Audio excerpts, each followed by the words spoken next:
Bonjour à toi et bienvenue dans ce nouvel épisode de l'art de ta puissance. Aujourd'hui, on est de nouveau sur la série du Human Design que j'ai entamée il y a 2 semaines. On se retrouve avec deux invités pour vous parler du profil 6-2 et notamment de comment être pleinement aligné quand on a ce profil-là et aussi de pouvoir aligner son entreprise, sa manière de développer son entreprise quand on est une personne avec un 6-2.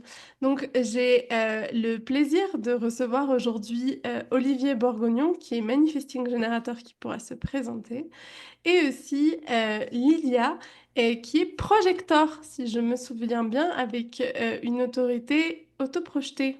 Non, Non, c'était pas environnemental. Projecteur mental. Autorité mentale, environnementale. environnementale, c'est ça. Merci, désolée. C'est pas grave. De toutes les manières, je vais laisser mes invités se présenter dans une petite seconde. Je voudrais juste revenir sur un petit point, si jamais bon, les profils, les lignes, vous paraît encore un peu flou.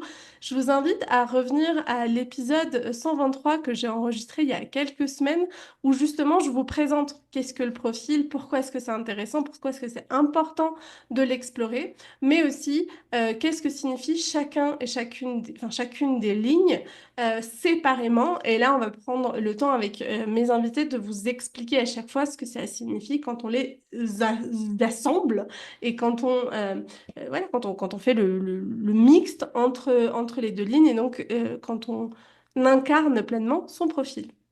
Donc voilà, petit aparté fait. Le podcast, vous le retrouverez en description de cet épisode, donc n'hésitez pas à l'écouter, même peut-être avant de nous écouter maintenant, d'écouter cet épisode plus sur les 6-2, parce que ça vous donnera peut-être plus de clarté et de facilité à comprendre tout ce qu'on va se partager à partir de maintenant. Donc, lançons les présentations. Lydia, est-ce que tu as envie de nous présenter un peu qui tu es, donc en termes de human design aussi un peu, donc projecteur mental 6-2, mais quelle est l'entreprise que tu développes, où est-ce que tu te trouves quelques petites présentations. Yes. Donc, moi, je suis Lydia Van Messem. Mon entreprise, c'est The Spiritual Design Coach. Donc, je suis pleinement dans le Human Design. Je suis coach professionnel pour les femmes, en particulier les femmes entrepreneurs et formatrices également en Human Design, hein. Ça fait un peu plus de 3 ans et demi maintenant que j'expérimente le Human Design pour moi-même et pour mes clientes. J'ai vraiment à cœur, en fait, eh bien, d'aider les entrepreneurs à pouvoir développer leur entreprise de la façon la plus fluide qui soit, dans le kiff, grâce à leur human design en misant sur leur talent. Et voilà. Et je suis en France, en région parisienne, très exactement. Merci. Olivier, est-ce que tu as envie de nous partager un peu qui tu es, Manifesting Generator, et ton entreprise aussi, et puis ta relation au Human Design? Ouais, alors volontiers.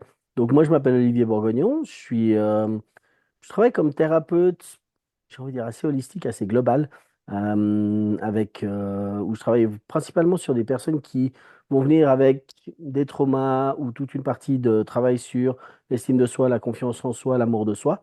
Et je vais intégrer toute forme de thérapie finalement et de modalités à l'intérieur de ma pratique. J'ai commencé par faire de l'hypnose, des soins énergétiques, de l'activation de Kundalini. J'ai commencé à utiliser énormément d'outils et finalement, je me suis rendu compte que tout se mélangeait finalement chez moi pour pouvoir apporter, j'ai envie de dire, apporter de l'eau au moulin pour les personnes et arriver à régler certaines problématiques, à les libérer des blocages et tout d'un coup des grosses prises de conscience. Donc, je travaille en ligne, je travaille aussi en présentiel. Je suis actuellement basé en Suisse, en Valais, et il m'arrive aussi de me déplacer, puis d'être un petit peu nomade comme ça. Euh, et ma relation au human design, alors j'ai étudié pour moi plutôt mon human design pour essayer de comprendre un petit peu mon mode de fonctionnement. Et après, j'ai commencé à intégrer des hypnoses spécifiques à certains profils de human design, où je prenais tout d'un coup tout le design chart. Je fais pas du tout l'analyse, ça c'est pas du tout mon domaine. Mais par contre, tout d'un coup, je vais prendre ce chart complet et je vais créer des hypnoses qui peuvent aller écouter de nuit en répétition pour aller travailler sur finalement toutes ces manifestations positives qu'on peut avoir et pour s'aligner de plus en plus à notre body graph. Donc ça, c'est un petit peu ma relation à ce niveau-là, au niveau du human design. Merci beaucoup d'ailleurs d'avoir accepté enfin, d'avoir répondu à mon invitation parce que tu es pour l'instant le seul qui n'en a pas fait son métier du human design mais qui quand même se porte à l'exercice et aussi si je t'ai proposé c'est que Olivier est déjà venu sur le podcast comme Lydia et donc on est amis à la base et le human design est une des choses qui nous a réunis, on en parlait énormément et je te trouvais très juste dans ta manière de ta conscience de ta propre incarnation et de ton propre alignement. Et c'est aussi pour ça que je t'ai proposé. Voilà, je voulais juste aussi contextualiser à nos auditeurs et auditrices aujourd'hui pourquoi est-ce que j'ai fait confiance et je fais confiance à Olivier Borgognon pour pouvoir aussi vous guider et vous partager son expérimentation, qui est le but de ces podcasts, qui est inviter des personnes qui comprennent du human design, mais qui surtout expérimentent et incarnent les points du chart qu'on peut, qu'on peut aborder. Si vous aviez trois mots pour résumer le profil 6-2, ce seraient lesquels? Et Olivier, tu veux bien commencer? Ouais, alors quand tu m'as posé cette question, je me suis dit, mais qu'est-ce qui vient?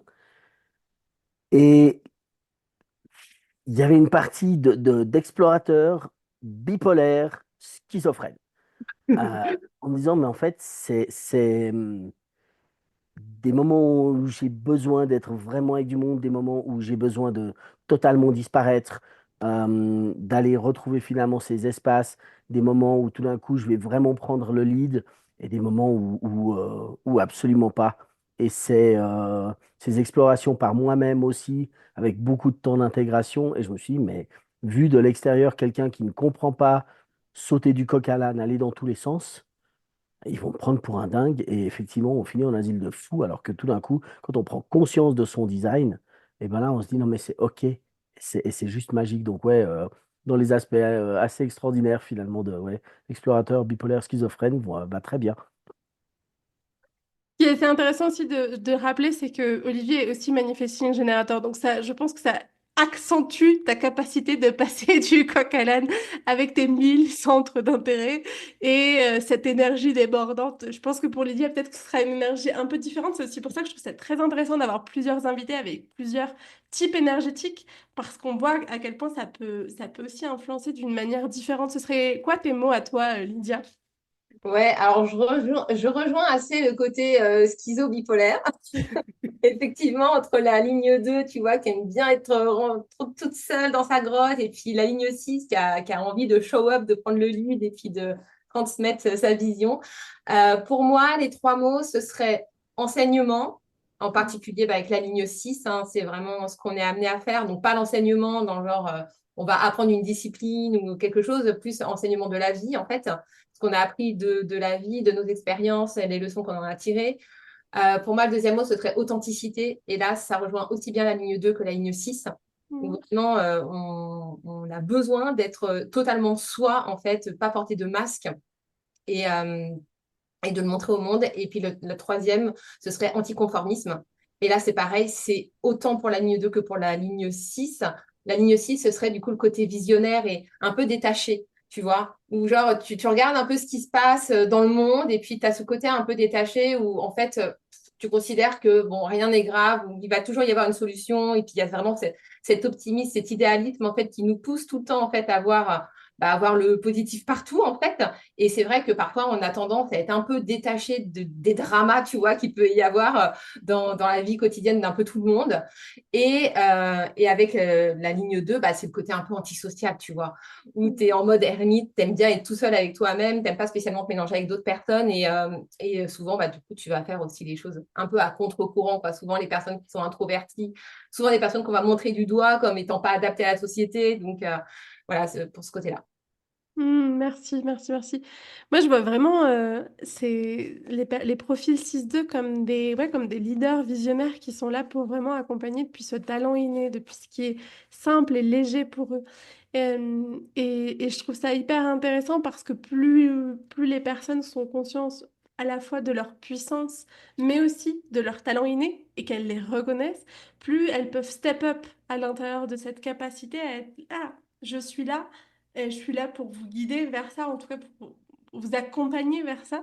Et pour moi, c'est facile et pour vous, je vais vous montrer le chemin pour que ça devienne plus léger, pour que ça devienne pour gagner en compétences, enfin, en compétences, en savoir-être, parce que comme tu l'as si bien dit, Lydia, c'est pas du tout une question c'est pas comme une ligne 1 qui va devenir un expert depuis le savoir, mais c'est plutôt une expertise depuis l'expérimentation, depuis l'embodiment.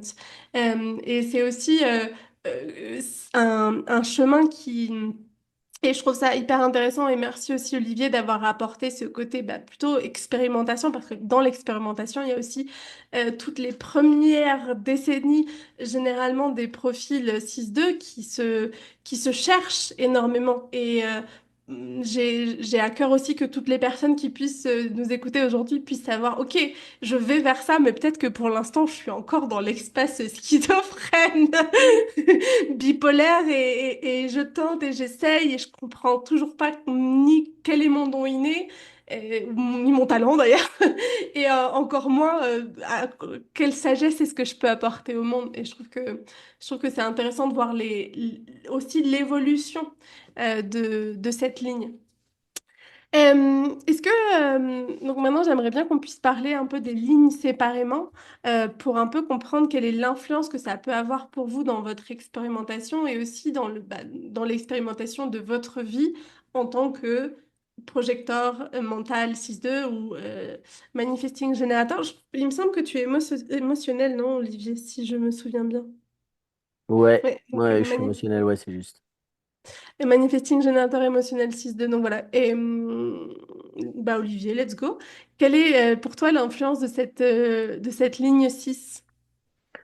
Alors, je trouve que la ligne 6 elle a un truc, vraiment, quand tu parlais de l'embodiment, il y a vraiment cet aspect-là.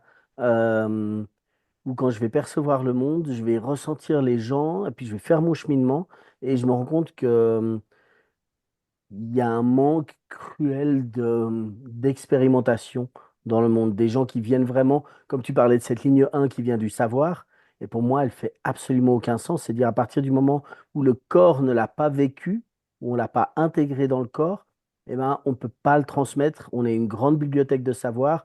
À un moment donné, c'est comme de dire, oui, mais alors, il y a Tony Robbins qui a dit ça, il y a telle personne qui a dit ça. Je dis, mais à quel moment tu l'as vécu pour vraiment le vivre? Et je crois que cette ligne 6 pour moi, elle est dans ce leadership de ce que j'ai vécu, de tout ce que j'ai traversé, des épreuves, des hauts, des bas, encore des moments maintenant où tout d'un coup, je vais avoir l'impression d'être au fond du bac, puis tout d'un coup, de prendre conscience d'un truc, me dire, ah, ah ouais, il y a ce aha moment qui vient, et je me dis, ok, maintenant j'ai expérimenté ça, j'ai exploré, comment est-ce que je peux amener de la légèreté là-dedans? Et ça, c'est vraiment cette partie en conscient pour moi de ce côté de role model comme ça de la ligne 6. Et, euh, et avec le Manifesting Generator qui est très volatile, on va dire, à répondre et à commencer au 10e chapitre, et puis d'un coup de se dire, tiens, il me manquerait peut-être le premier, quoi. Euh, eh ben, il y a aussi cette phase d'aller justement taper dans le mur de temps en temps et d'apprendre à accueillir ça, de se dire, tiens, ça c'est OK, c'est pas confortable, mais en fait, qu'est-ce que j'ai appris de ça? Et c'est vraiment je trouve qu'il y a un côté magique de transmettre ça après naturellement, euh, d'avoir aucune conscience de ce truc-là. Finalement, surtout de me dire, les gens qui me disent, ah, mais tu sais faire ça, ouais, OK, mais bon, c'est pas, j'arrive pas à expliquer pourquoi. Et, pardon. Et par contre, l'envie vraiment de le transmettre aussi. Il y a vraiment ce truc de prendre cette place-là, mais naturellement pas pour être sous les projecteurs, c'est pas ça, mais c'est tout d'un coup que ça se fait naturellement. Et quand je suis là, devant un groupe, devant un truc, ça flow, mais c'est juste, c'est facile en fait. Donc ouais, ça, ce serait un petit peu cette portée pour moi en conscient du 6. Merci. Lydia, à Yes. toi, qu'est-ce que te fait penser ta ligne 6? Comment est-ce que tu la vis? Comment est-ce que tu l'expérimentes? Ouais, alors moi, tu vois, ma ligne 6 en conscience, ce qui est drôle, c'est que pendant très longtemps, j'en ai pas eu conscience. En fait, tu vois. En fait, j'avais pas conscience de mon mode de fonctionnement et j'avais justement cette énergie, tu vois, à transmettre les choses. Et en fait, c'est les autres. qui captent cette énergie chez moi et qui viennent me chercher. Et depuis toujours, on vient toujours me consulter pour tout et n'importe quoi. Ou pareil, on me demande, oui, Lydia, est-ce que tu sais comment on peut faire ça, etc. Et à chaque fois, je ne comprenais pas pourquoi est-ce qu'on venait tout le temps me voir parce que je ne suis pas quelqu'un qui show up naturellement, tu vois, ou qui se met en avant. Moi, j'ai toujours été très transparente, tu vois, à coller les murs. Et voilà, j'avais pas du tout ce truc de, voilà, venez me voir, etc. Non. Et du coup, c'est eux qui venaient. Et tu vois, avec le recul, donc en connaissant le human design, en faisant vraiment le bilan finalement sur ma vie, donc là aujourd'hui j'ai 45 ans, donc je suis dans la phase encore d'observation presque sagesse, on va dire, tu vois. Et avec le recul, je me rends vraiment compte en fait de mes 3 phases de vie. En fait, c'est exactement ce qui s'est passé. Tu vois, jusqu'à mes 33 ans, j'étais pleinement incarnée dans la matière, où je me posais pas de questions, je vivais ma vie, voilà, comme un peu tout le monde, on va dire, quoi. Et puis, l'ouverture, en fait, a commencé à se faire petit à petit. Et là, j'ai commencé à observer, à m'interroger, à introspecter, à chercher le sens des choses, mais tout en continuant à expérimenter. Parce que souvent aussi, ce qu'on peut se dire, tu vois, quand on décrit la ligne 6, on se dit, oui, bon, voilà, la première phase de vie, on expérimente, et puis après, on se pose, on observe, et puis après, on revient avec la sagesse. Et moi, c'est pas ce que je vis. Et du coup, j'aimerais bien avoir le retour d'Olivier aussi par rapport à ça. Moi, je continue, en fait, à expérimenter, sauf que tout ce que j'expérimente aujourd'hui, dans cette phase d'observation, c'est comme si, en fait, je l'expérimentais en accéléré. C'est-à-dire que j'expérimente, tout de suite, j'ai la phase de recul qui vient juste derrière, où je vais chercher le sens, machin, etc. Puis je vais intégrer les choses à la vitesse de la lumière. Et après, bim, j'ai la sagesse qui arrive. Mais c'est comme si c'était ouais, vraiment en mode accéléré. Et voilà, du coup, bah, pour les troisièmes phases de vie. Bon, pour l'instant, je suis encore dans la deuxième, et la troisième est en cours de construction, on va dire.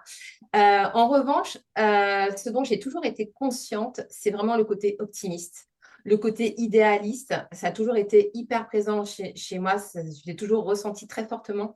C'est vraiment, tu sais, cette foi en fait qu'on a dans la vie, la foi que tout va s'arranger, que l'avenir en fait va être beau d'une manière ou d'une autre. On ne sait pas comment, tu vois. Là où tout le monde est hyper pessimiste, où tout le monde se dit ouais c'est bon, on va tous crever. Et bah moi j'ai ce truc de me dire non. Non, on va pas crever parce que j'ai confiance en l'humain, je sais qu'il est capable de faire de belles choses et je garde vraiment ce côté idéaliste. Et vraiment, c'est comme je dis toujours, moi je suis anti-fataliste. Pour moi, la fatalité n'existe pas. Il y a toujours une façon, tu vois, de pouvoir contourner le problème et puis de régler les choses. Et donc, ça, c'est une partie de ma ligne 6, tu vois, dont j'ai toujours été pleinement consciente et bah, dont je suis toujours consciente aujourd'hui, quoi. Merci Lydia. Et Olivier, tu as envie de rebondir et de nous partager un peu plus de ces 3 phases, toi en tant qu'homme sage? Non, je rigole pas, je me moque pas. Si, un peu. Et t'as bien fait, t'as raison. Je crois qu'il y a effectivement ces 3 phases. Je rejoins assez Lydia dans vraiment cette première où on a l'impression que tout va, tout chill, on suit un petit peu le rythme du collectif, quoi. Et puis à un moment donné, tout d'un coup, il y a un switch en se disant, non, il y a quand même des trucs où je suis pas trop OK, quoi. Et puis là, on va aller explorer. Et moi, effectivement, aller explorer, à remettre en question énormément de trucs. Quelqu'un qui sort une information, et puis je dis, mais non, en fait, c'est pas vrai. Puis ils me disent, mais comment ça, c'est pas vrai? Je dis, bah non, en fait, intérieurement, je sais que c'est pas vrai. C'est tout. Je peux pas te l'expliquer, mais en fait, non, ça joue pas. Puis d'avoir effectivement cette vision dans cette deuxième phase, et je suis aussi encore dans la deuxième phase. Là, j'ai 49 ans, je me rapproche de plus en plus. Donc je me dis, OK, on n'est pas loin. Puis souvent, j'ai ce truc de me dire, cool, c'est à 50. 50, c'est en mars. Cool, à 50, je deviens sage. Puis après, je me dis, non, en fait, on t'a dit que les phases pouvaient varier quand même. Donc, on verra quoi. Et il y a cette phase encore de recherche, finalement, de trouver cette sagesse-là complètement. Euh, mais elle vient plus naturellement. Je crois qu'il y a vraiment cette volonté de voir la beauté aussi en l'autre, me dire, mais euh, souvent ça peut aussi me jouer des tours parce que je vais voir le potentiel chez les gens.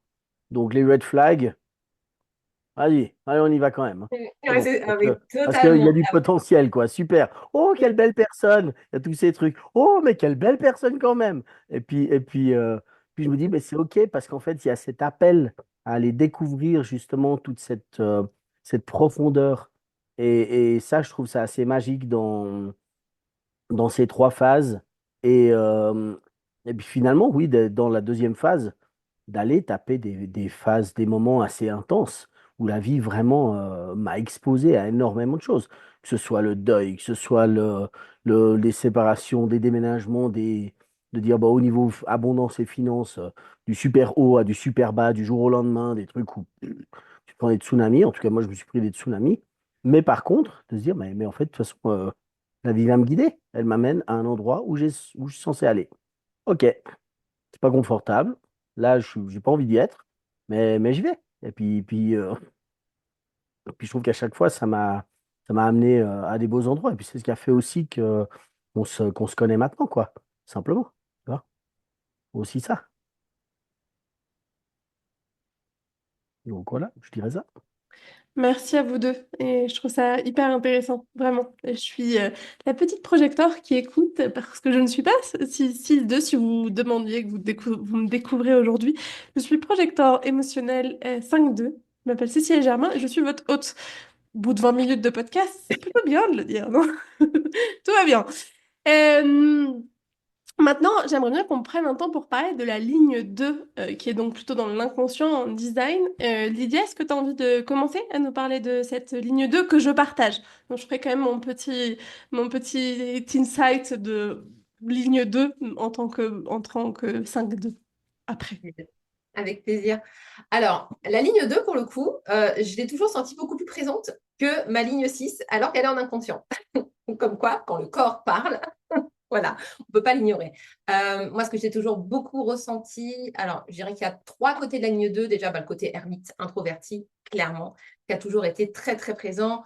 Je l'ai toujours beaucoup, beaucoup ressenti quand j'étais jeune, jusqu'à ouais, mes 12-13 ans, peut-être, tu vois. Par exemple, j'avais qu'une seule amie, ce qui paniquait ma mère, mais pour moi, c'était tout à fait normal, quoi. Et puis, voilà, je menais ma vie tranquille et j'étais assez solitaire. Mais voilà, ça ne me posait pas de problème non plus, tu vois, j'aimais cette solitude. Après, je dirais ce dont j'avais conscience, c'était le côté créatif aussi. Pareil, depuis toute petite, ce qui fait qu'aussi, bah, j'étais bien seule, parce que comme j'avais ce côté très créatif, bah, j'avais toujours quelque chose à faire, en fait, je trouvais toujours quelque chose à créer.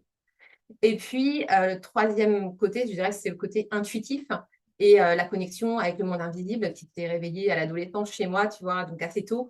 Et j'ai toujours eu conscience de ça sans trop savoir le pourquoi, du comment, d'où ça venait. Ça a été plus tard, les interrogations par rapport à ça. Mais du coup, il y avait ce côté-là qui était présent. Euh, et par contre, bah, le côté talent, bah, comme beaucoup de ligne 2, le côté talent, ça a été beaucoup plus difficile. Je me rendais vraiment pas compte en fait que j'avais cette facilité à apprendre, à intégrer les choses vraiment à la vitesse de la lumière. Et en fait, moi, je pensais que tout le monde fonctionnait comme moi. Et pour ça, bah, quand les gens venaient me dire, waouh, c'est ouf ce que tu as fait, machin, c'est trop bien, mais comment tu fais et tout. Et moi, j'étais là en mode, bah, je sais pas, j'ai rien fait d'extraordinaire en fait. Quoi. C'est genre tout le monde le fait, quoi. Et je ne me rendais pas compte en fait que bah, derrière, il y avait un talent qui était caché. Quoi. Moi, je pensais que les gens étaient juste sympas avec moi. Et du coup, bah, en découvrant le design humain, c'est là que je me suis rendu compte, ah mais non, en fait, quand les gens me disent ça, c'est qu'il y a vraiment un talent derrière. Donc maintenant, je fais attention quand on me dit ce genre de choses. Et puis je fais, ah ok, donc il y a quelque chose derrière. Donc voilà pour moi, pour la ligne 2. Ouais, ça me parle vachement. Je fais mon insight maintenant, mais moi, ma ligne 2. Alors, les profils, si je fais que maintenant aussi cette série les profils, c'est qu'il y a que depuis 6 ou 8 mois où je me sens vraiment à l'aise avec ces concepts, avec ce concept, avec ce que signifient les profils. Et notamment parce que, bon, j'avoue que je comprenais pas le mien. Simplement, puis en plus, je suis l'un des profils les plus rares, donc je suis l'un des profils où on trouve aussi le moins d'infos et où les infos qui sont données dans des formations sont quand même très basiques et après tu dois expérimenter. C'est un peu comme quand tu as une autorité autoprojetée. Ok, génial. Super, j'en fais quoi? Et ça m'a fait un peu le même effet. Et cette ligne 2, moi j'ai passé toute l'année à demander, et selon toi, c'est quoi mon talent inné? J'ai demandé ça à tout le monde autour de moi. Et selon toi, je suis douée en quoi? Parce que j'avais vraiment cette incapacité de voir mes propres talents, de comprendre que ces talents étaient importants, ça je l'avais, mais de comprendre réellement les enjeux de mes propres talents, j'avais plus de challenge. Et du coup, il y a eu vraiment cette compréhension que plus je nourrissais ces espaces de solitude, plus j'avais aussi la capacité à nourrir, à me connaître et donc à laisser émerger ses talents. Et c'était un peu ça, je voulais rebondir sur. Définitivement, il y a un truc de. On peut chercher l'aiguille au milieu de la botte de foin. J'ai eu vraiment cette sensation-là. Et en même temps, plus j'ai nourri ces espaces de solitude, plus ça m'est apparu comme limpide. Alors bien sûr, j'ai aussi demandé à l'extérieur autour de moi, mais comme je n'utilise jamais l'extérieur comme validation mais plutôt comme outil de réflexion, en fait, à chaque fois, j'étais là, ok, et je nourrissais des temps d'introspection, des temps de journaling, des temps de silence, des temps dans la nature, des temps de rando, des temps à juste vraiment lâcher le mental, et il y a des trucs qui m'apparaissaient, mais ah ouais, en fait, ça, je sais le faire, et je sais le faire super facilement. Et en fait, c'est un peu tout ça qui m'a aussi permis de faire la réconciliation avec ma ligne 2. Voilà ce que j'avais envie de partager. Olivier, comment est-ce que ça résonne pour toi et quelle est l'influence de cette ligne 2 dans ton propre design? Ouais, alors, effectivement, cette partie du talent inné, il y a encore des parties où je me dis, mais je le cherche encore. Et en même temps, je crois que c'est une partie de cette ligne 2 qui permet de faire sauter l'arrogance. C'est tout d'un coup, il n'y a pas ce truc de hashtag arrogance. Ça viendrait autrement vraiment très fortement en place si tout d'un coup c'était évident. C'est un petit peu ouais, ben, je me la pète parce que je sais faire ça. Alors qu'en fait, j'ai même pas conscience que je suis capable de le faire. Donc, il y a tout ça qui tombe. Il y a ce truc de bah, je me découvre. Et effectivement, comme tu dis, c'est d'aller écouter à l'extérieur ou des gens qui disent ah, mais tu arrives à faire ça. Et je rejoins complètement Lydia qui disait maintenant d'apprendre à écouter ça alors que moi, je me dis, mais en fait, non, mais je fais de la merde, quoi. Puis l'autre te dit, non, mais en fait, t'as pas conscience de ce que tu n'as aucune conscience de ce que tu fais. C'est juste hallucinant. Je me suis dit, ben, je vais peut-être commencer à écouter. Parce qu'autrement, syndrome de l'imposteur à bloc, jusqu'à ce que tout d'un coup, j'ai commencé à vraiment l'accueillir, cette ligne 2. Donc, euh, donc, elle a quand même une grosse influence sur tout ce qui est de la transmission pour moi, ce qui est du visuel et du créatif, où ça vient pas mal. Je le voyais au travers de la photo aussi. Et puis même dans les soins, tout d'un coup, je vais avoir une perception, un truc qui me vient, je me dis, OK, suis ça. Alors que une autre part de moi, on a encore peur. Elle n'assume pas encore complètement. Donc ça, c'est vraiment ça. Et puis l'autre partie du temps d'intégration, du temps de retrait, que je sens que j'ai vraiment besoin. De cet aspect ermite, de dire, ben, il va se passer un truc dans ma vie, je vais l'intégrer. Et puis pour que tout d'un coup, ça s'intègre, eh bien, je vais sentir que j'ai besoin de m'extraire de la société. Et là, ça peut être binger Netflix pendant 3 jours. Les gens me disent, mais en fait, tu fais ça. Et je dis, mais c'est mon moyen à moi de tout d'un coup d'intégrer, de me ressourcer. Je vais regarder un film et tout d'un coup, bim, il va y avoir un truc. Je me dis, ah ouais, ok. Et ça, c'est aussi cette partie pour moi du 2 qui va se ressourcer, trouver cet espace-là où je peux être ours un petit peu, où je peux sentir, je dis, mais en fait, foutez-moi la paix, quoi. Et là, mais par contre, c'est pas contre l'autre, c'est vraiment que je sens que, typiquement, à une époque, je bougeais pas mal, je faisais de la photo, où j'étais exposé à plein de gens, et je rentrais à la maison, je passais 45 minutes dans ma voiture sur le parking avant de rentrer à la maison. Simplement, j'étais posé là, j'éteins le moteur, je suis posé, puis j'intégrais. Et puis après, ok, je pouvais retourner voir la famille. Et ça, c'est une partie de la ligne 2 je trouve aussi dans cette mise en retrait pour se reconnecter à soi. En tout cas, moi, c'est ce besoin que j'ai aussi. Ouais, ça me parle énormément. Et quel conseil est-ce que vous pourriez donner à ceux et celles qui ont un profil et 6-2 afin d'être pleinement alignés et incarnés? J'en profite pour faire un petit disclaimer. Le meilleur conseil qu'on puisse donner, c'est alignez-vous à votre stratégie, à votre type énergétique et à votre autorité. C'est-à-dire que si vous ne maîtrisez pas ça, vous êtes en train de faire de la masturbation mentale à vouloir absolument vous aligner à votre profil. C'est step by step. On commence par le bas de l'iceberg qui est je respecte ma stratégie, je respecte mon type énergétique, je comprends mon autorité, je prends des décisions alignées à mon autorité. Et si vous en êtes déjà à cette étape, let's go pour appliquer les conseils que vont nous partager Olivier et Lydia. Et sinon, vous pouvez aussi revenir aux épisodes des séries d'avant sur les types énergétiques et les autorités que vous trouverez un peu partout dans l'art de ta puissance. Je suis désolée, je ne vais pas tout mettre en description. Il y a beaucoup trop d'épisodes. Mais aussi, n'hésitez pas à m'envoyer un petit message en me disant ah, je suis machin bidule. et je vous les retrouve peut-être plus facilement. Voilà. Petit disclaimer, enfin en tout cas petite introduction sur les meilleurs conseils qu'on puisse donner en règle générale dans Human Design. Et maintenant, allons plonger pour ceux qui sont pour les profils 6-2 qui en sont au moment de se dire, OK, je vais m'aligner aussi à mon profil. Et Lydia, est-ce que c'est OK pour toi de démarrer? Ouais, bah, je vais rebondir justement sur ce qu'Olivier vient de dire. Sur le côté retrait, pour moi, pour la ligne 2 en tout cas, c'est de s'autoriser à être seul.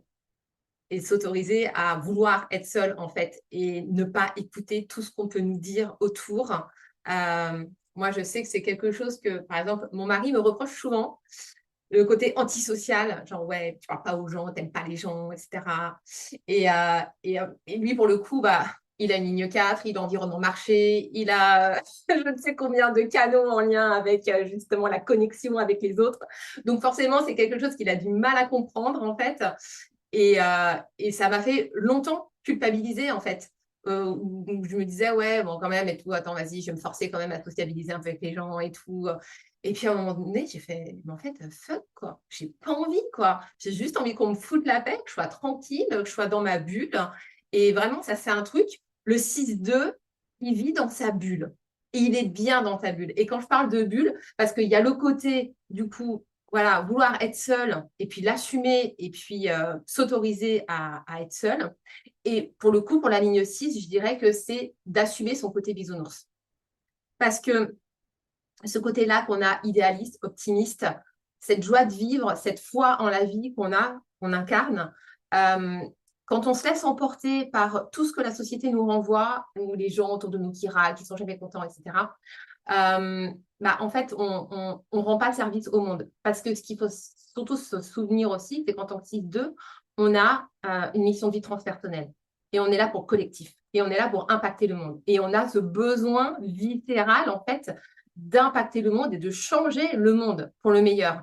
Donc, c'est vraiment en assumant pleinement son côté bisounours et ce côté, voilà, joie de vivre qu'on va amener, en fait, le monde à changer.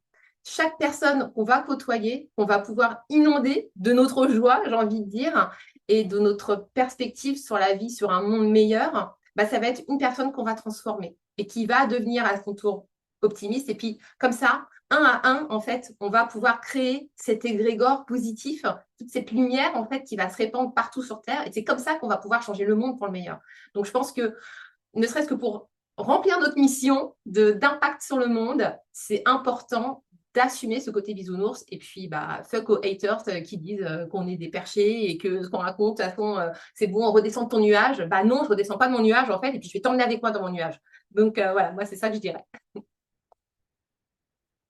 Merci pour ton partage, Olivier. Et si tu avais un autre conseil à donner pour les 6-2 qui nous écoutent. Ouais, alors c'est intéressant parce que j'ai une vision un poil différente du 6 que celle de Lydia dans l'aspect bisounours typiquement, où moi je vais être plus dans l'aspect hyper authentique mais cash. Et puis à un moment donné, je vais appeler un chat et je vais aller secouer les gens pour vouloir leur authenticité. Ça veut dire qu'à un moment donné, si tout d'un coup je dois déclencher leur rage pour que tout d'un coup ils existent vraiment, je vais aller le faire. Il y a des moments où je vais aller déclencher la joie, je vais aller déclencher la tristesse, je vais aller voir le truc, mais dans son intégralité. Dire l'aspect néo-spiritualité, tout est beau, tout est gentil, j'ai envie de dire à un moment donné, non, il y a une forme d'authenticité qui va aussi changer le monde et qui va permettre finalement de nourrir beaucoup plus de lumière parce que les gens vont tout d'un coup devenir vrais. De dire à un moment donné, avec cet aspect, comme tu disais aussi, de la ligne 2 de vouloir se retrouver dans notre bulle, pour moi, en fait, là, je me rendais compte l'autre jour, je me disais, mais quel bonheur d'allumer le feu, de me faire un feu, de poser tout d'un coup un matelas là devant le feu, et puis de lire un bouquin posé là. Je me dis, mais ça, en fait, je suis heureux, c'est super. Et puis, euh, comme tu disais, alors se retrouver dans un environnement festif, oui, mais des fois, j'ai pas envie. Et me sentir coupable de ça aussi, me dire, mais en fait, c'est pas possible, les gens font tous faire la fête, puis moi, j'ai juste envie d'être tranquille. C'était d'apprendre à accueillir ça pour le 2. Je trouve que ça, c'est important. Puis je trouve que ça va bien ensemble, finalement, quand on commence à s'autoriser à s'écouter. Et je dirais le conseil numéro un que j'aurais, c'est écoute ton corps. Écoute ton corps, il sait tout, il va te transmettre l'information, ça va serrer, ça va s'ouvrir, on va sentir nos chakras. Si on ne connaît pas le système des chakras, on sait à peu près où ils sont placés et on commence à sentir, OK, comment ça se passe au niveau de mon périnée? Est-ce que je suis tendu comme ça ou est-ce que c'est relâché? Est-ce que je me sens en sécurité? Comment est-ce que je me sens au niveau de mon ventre, au niveau de mon plexus? Et je commence à ressentir finalement mon corps. Et je crois que ça, en 6-2, c'est d'apprendre à écouter son corps, à apprendre à s'autoriser. Typiquement, là, à Noël, normalement, 24-25, j'étais seul. Et là, ma fille me dit hier, tiens, mais il y a Belle Famille qui t'invite, t'as envie de venir? Et je lui dis, oui, mais je te dis dans 24 à 48 heures. Je laisse redescendre. Parce qu'autrement, le nombre de fois où je me suis fourvoyé en disant oui, oui, puis derrière, ah, pourquoi j'ai dit ça? Et ça, c'est un des aspects, je trouve aussi, du 6-2. Alors, c'est très manifesteur-générateur aussi, mais il y a vraiment cet aspect d'être à l'écoute de soi-même. Et je pense que plus on commence à s'écouter, plus on commence à aussi imaginer des trucs, comme tu disais, Lydia, qui imaginait un monde meilleur. Je me suis dit, mais en fait, si, c'est possible, quoi. Et puis, oui, non, ça n'existe pas. Oui, mais c'est basé sur la science. Et je dis, bah ouais, la science, c'est bien, c'est 1000 cas. Je dis, mais on est 8 milliards. Donc, en fait, c'est nul et non avenu. Montre-moi l'invisible et puis je vais dire, voilà, ça existe. Donc, voilà ce qu'on peut percevoir. Tout a commencé par une idée. Et je crois que c'est aussi reconnaître son talent inné à, à penser, à inventer, à créer, à son imaginaire. Et c'est ça aussi pour moi, je crois, le 6-2, c'est ce truc de... En fait, toute la magie, elle commence dans ma tête et ça peut être aussi farfelu que ce soit. Euh, c'est génial, quoi. Un de mes enfants est 6-2. Et quand il était petit, il avait 4 ans, il voulait construire une navette spatiale. Bah, à Noël, on lui a acheté du bois et des outils de chez Ikea. On lui a dit, vas-y, commence. Et je veux dire, c'était d'amener, de nourrir cet imaginaire-là aussi. Donc, d'oser se nourrir de nos idées. Et comme disait Lydia, en fait, si, s'il y a quelqu'un qui vient en disant non, mais en fait, c'est pas possible, tu peux pas, t'as envie de dire, mais en fait, c'est qui pour me dire que je peux pas? Gars, merci, mais en fait, je vais faire mon truc, quoi. Puis je vais y aller, et puis on verra bien, mais en tout cas, je vais y aller. Parce que je vais créer le nouveau monde grâce à ça, et ma tribu va arriver. Je sais pas quand, mais elle va arriver. Ça me fait vraiment passer, il y avait pendant que je vous écoutais parler, il y avait Own Your Vision. Comment, c'est accepte ta propre vision, marche pour ta propre vision. Et la dernière, et du coup, dans cette idée de marcher pour leur propre vision, moi, j'accompagne aussi beaucoup d'entrepreneurs qui parfois sont jeunes, j'ai 30 ans, donc qui seraient à peine dans la deuxième phase et qui peuvent être un peu dans ce moment-là. Enfin, j'ai accompagné beaucoup alors de 6-2, je me rappelle plus exactement, mais de personnes avec un profil qui avait une ligne 6 et qui était vraiment un peu dans ce truc. Mais en fait, moi, j'ai envie d'abandonner, j'ai envie de tirer la... Parce que autant la ligne 3 il y a ce truc d'avoir toujours envie, alors que le 6 il y a un moment, il s'épuise parce il y a ce côté visionnaire, il y a ce côté qui a envie d'être dans le leadership et qui, en fait, perd de l'estime de soi, perd de la reconnaissance de sa valeur. Et je pense que pour ces personnes qui pourraient se reconnaître dans cette étape, ou en tout cas, peut-être avoir encore des jours comme ça, et rappeler que les expériences sont vraiment là pour être des expériences et non des erreurs et pas des échecs et sont là pour apprendre, pour enseigner. Et c'est plutôt derrière, ok, qu'est-ce que j'ai vécu, et qu'est-ce que ça m'a appris, et pas en quoi est-ce que j'ai échoué et pourquoi est-ce que je peux plus me lancer. Et vraiment, dans cette Own Your Vision, c'est aussi accepter ses propres apprentissages et pas laisser le monde refléter ses apprentissages comme des échecs. Que ce soit interne ou externe, il y a vraiment ce jeu de...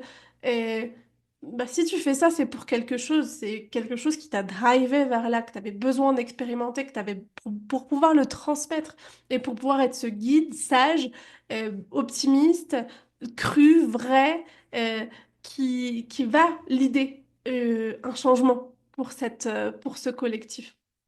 Et je crois que j'avais vraiment envie de dire ça à tous nos copains, copinous bisounours, monde paillettes, licorne ou pas, dragon et lutin, qu'on a besoin d'eux et que moi je suis hyper heureuse de pouvoir co-créer avec des personnes qui ont une vision aussi claire que des personnes qui ont un profil 6-2 ou qui ont une ligne 6 en conscient. Dans la gestion de votre business ou si vous aviez des conseils à donner à des entrepreneurs, un conseil pour un entrepreneur dans la gestion de leur business, s'ils sont 6-2, ce serait lequel? Olivier, Lydia, qui veut commencer? Qui est inspiré? Vas-y. C'est ma spécialité, allons-y. Let's go! Alors pour la ligne 6, bon bah bien sûr, tout ce qui va être personal branding et storytelling, Mhm. c'est la base. J'ai envie de dire, on est là pour ça. On est là pour transmettre notre histoire, on est là pour transmettre nos expériences de vie, on est là pour amener les leçons et ce qui va permettre du coup d'aller plus loin, ça va être de partager ses coulisses, de partager justement tout ce qu'on traverse et comment est-ce qu'on arrive à en sortir pour pouvoir avancer, parce que la ligne 6, c'est une ligne qui est très inspirationnelle pour le coup. Et puis pour la ligne 2, alors pour la ligne 2, il y a plein de choses qu'on peut utiliser parce qu'elle est déjà elle-même tellement multifacette. Déjà faire les choses de façon totalement authentique. Que ce soit dans la façon de parler, dans la façon d'être, vraiment assumer sa personnalité pleinement et qu'il n'y ait pas de masque du tout, quoi. C'est genre, tu me vois dans ma vie privée, tu me vois dans mon business, je suis la même en fait.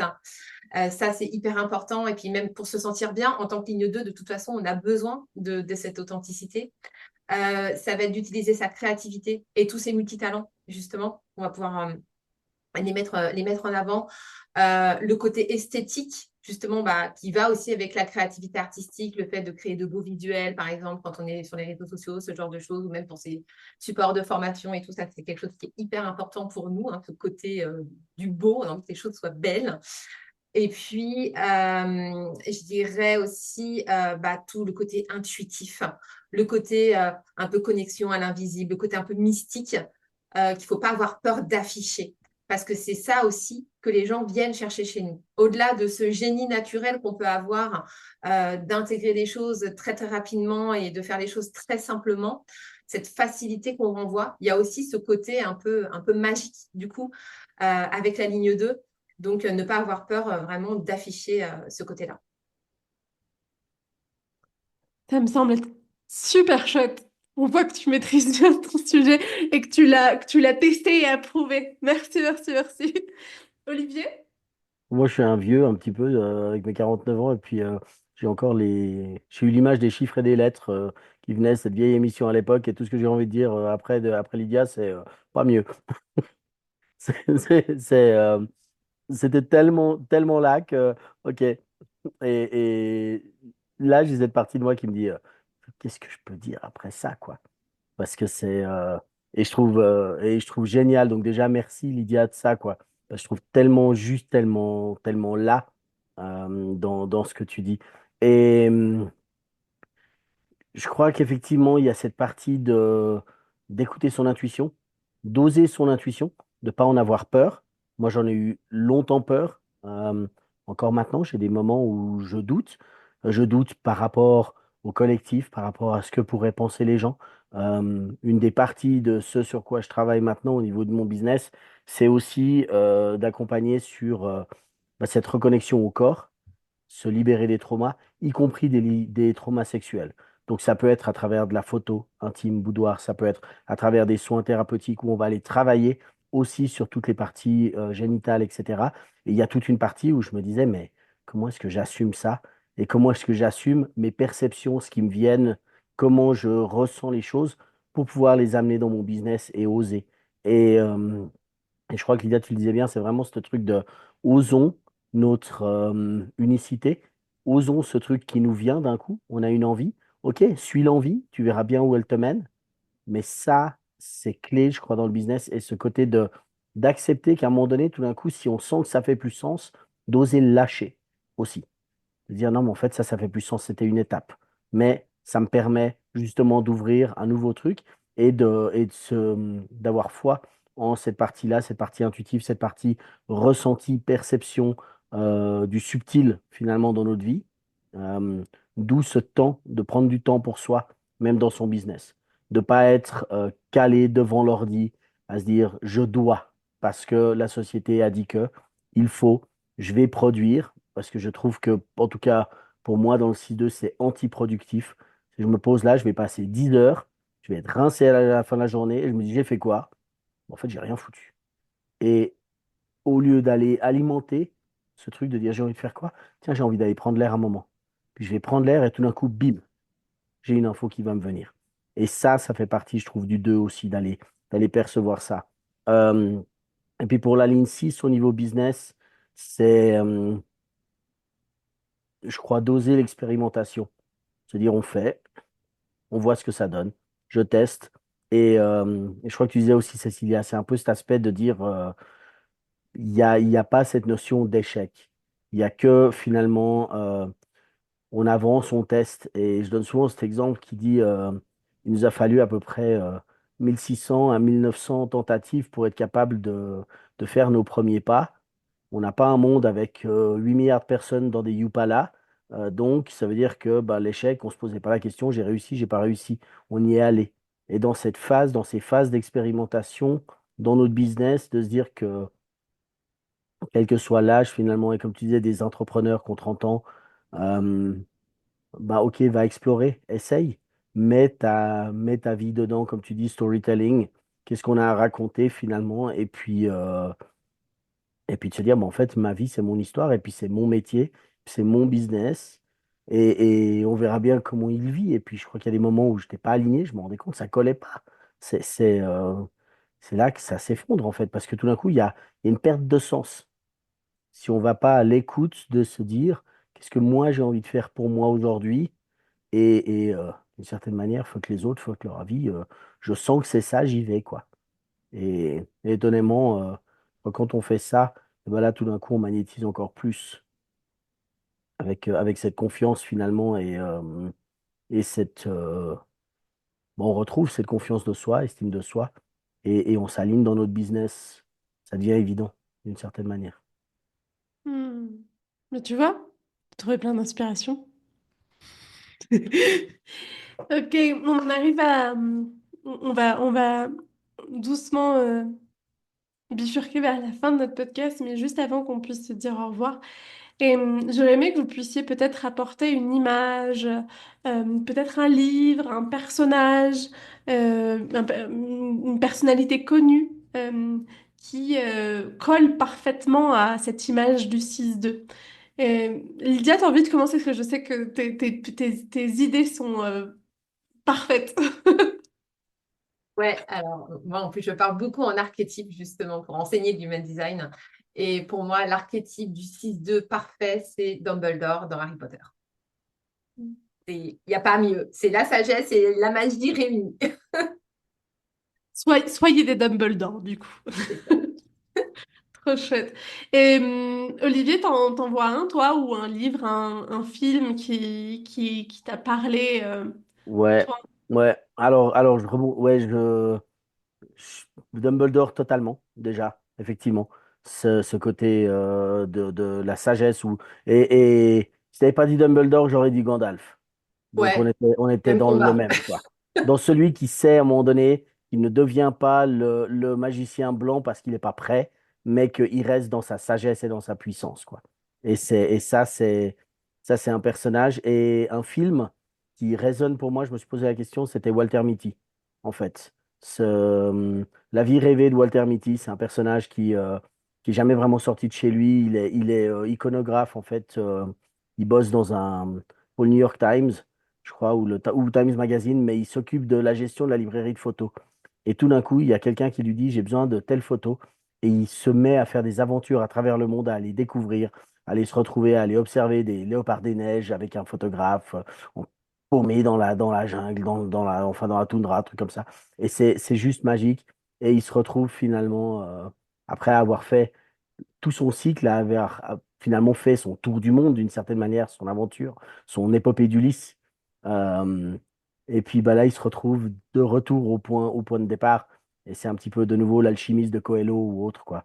Ça revient un petit peu à ce personnage-là. On a nos chemins du héros. Je crois que c'est un peu ça le 6-2. Ouais, je rejoins le côté alchimiste, totalement. Surtout Donc voilà, l'anime. Mm. ça vous fait plein de personnages desquels vous inspirer, un livre à lire, si vous n'avez pas encore lu L'Alchimiste, et même si vous n'avez pas 6-2, foncez lire L'Alchimiste. Foncez lire tous les livres de Paolo Coelho, de base, c'est des petites pépites. Et puis, Walter Mitty, si j'ai bien retenu. Ouais, La vie rêvée de Walter Mitty. Hyper, hyper chouette. Vraiment, je recommande. Très chouette. Merci, merci, merci beaucoup à tous les deux d'avoir été là aujourd'hui. Où est-ce qu'on vous retrouve? Où est-ce qu'on te retrouve, Olivier? Et qu'est-ce qu'on peut vivre avec toi aujourd'hui?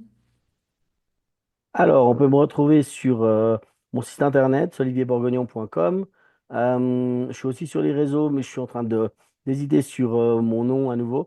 Ce qui est assez drôle, c'est qu'au premier podcast avec Cécilia, j'ai dit exactement la même chose. Donc, voilà, mon alchimiste à moi. Mais vous pouvez me retrouver effectivement aussi, si vous tapez Olivier Bourguignon, vous me retrouvez sur Instagram aussi. Et tu m'as dit, qu'est-ce qu'on peut vivre avec toi, c'est ça? Dans quel sens? Qui accompagnes-tu à quoi? Comment? Ah, ouais. Donc j'accompagne effectivement les personnes qui vont se retrouver, bah, ça pourrait être effectivement des 6-2 aussi, ou des personnes qui rentrent dans syndrome de l'imposteur, manque de confiance en soi, manque d'estime de soi, déconnexion à son corps, à son physique, à son intimité, finalement à notre essence.